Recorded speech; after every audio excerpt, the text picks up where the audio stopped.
네, 정치팀 윤수환 기자 나와 있습니다. 조금 더 얘기해 보겠습니다. 자, 윤 기자, 백지화 선언, 이건 사실 예상하기 어려웠던 수준이었던 것 같은데 이렇게까지 한 배경이 있을까요?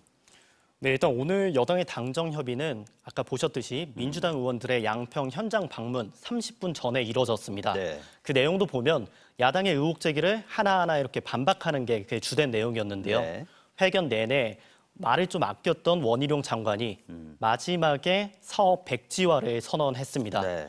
회의에 있었던 여당 의원들 말을 좀 들어보니까 네. 원 장관이 회의에서 강력한 대안을 내겠다 이런 말은 했는데 네. 백지화나 사업 중단 이런 논의는 없었다면서 놀란 모습이었는데요. 갑자기 그랬다는 거죠. 네, 그렇죠. 그래서 여당과의 이번 논의가 어떤 협의가 있었다기보다는 네. 독자적인 선택이 아닌가. 그리고 더 나아가서 더 윗선과 협의한 게 아닌가 이런 해석도 나오고 있습니다. 대통령실 얘기겠네요. 네, 특히 이번 그 서울 양평 고속도로 사업은 윤석열 대통령의 대선 공약이었거든요. 그렇습니다. 원희룡 장관한테 그래서 기자들이 대통령실과 논의했냐, 논의가 이뤄졌냐 이렇게 물어봤더니 그 질문에는 즉답을 피했습니다. 자, 그래서 더 그런 생각이 드는데 이게 사업비가 1조 원이 훌쩍 넘는 국책 사업이란 말이죠. 그리고 윤석열 대통령의 대선 공약이기도 했고요. 야당이나 언론이 언론 의혹 제기를 한다. 이게 부당하다면은 장관이 나서서 좀 적극적으로 반박을 한다든지 국민들한테 정확한 설명을 한다. 이게 좀 맞는 거 아닌가 싶은데 결정이 너무 쉬웠던 거 아닌가 생각이 좀 듭니다. 기자들도 그런 질문을 했는데 네.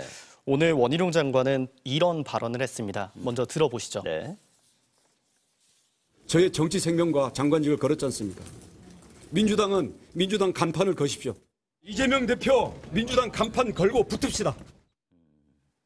원 장관의 말을 보면 그동안 의혹 제기에 대한 책임을 야당에 돌리는 말인데요. 네.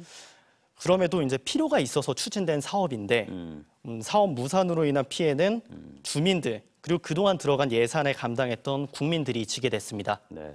자, 원희룡 장관 말하는 걸 보면 톤이 굉장히 좀 높아져 있고 어떻게 노선이 결정돼도 야당은 계속해서 의혹을 제기할 테니까 백지화밖에 답이 없다. 이게 입장인 것 같습니다. 그런데 그렇다고 제기된 의혹이 이제 사라지는가 하면 그것도 아닌 것 같아요. 오히려 본격적인 논란은 이제부터 시작 아닌가 이런 생각도 듭니다. 그렇습니다. 당장 민주당 반응은요. 백지화야말로 문제를 인정한 거다.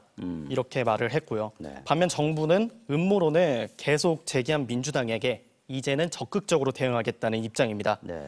지금까지 제기된 의혹들을 보면 아직 명쾌하게 정리되진 않았는데요. 민주당은 변경 검토된 노선 근처에 김건희 여사뿐 아니라 모친 일가의 땅도 상당수 있는 것으로 추정된다고 말했습니다. 그리고 진상 규명을 위해서 국정조사와 감사원 감사 그리고 검찰 수사까지 필요하다고 주장했습니다. 네. 원 장관은 이제 수사를 요청하면 응하겠다고는 했는데요. 네. 대신 그에 맞는 책임을 지라고 나선 상태입니다. 특히 이 논란은 사업 중단에 대한 책임 공방으로도 번질 예정입니다. 자, 여기까지 듣겠습니다. 윤수환 기자 잘 들었습니다.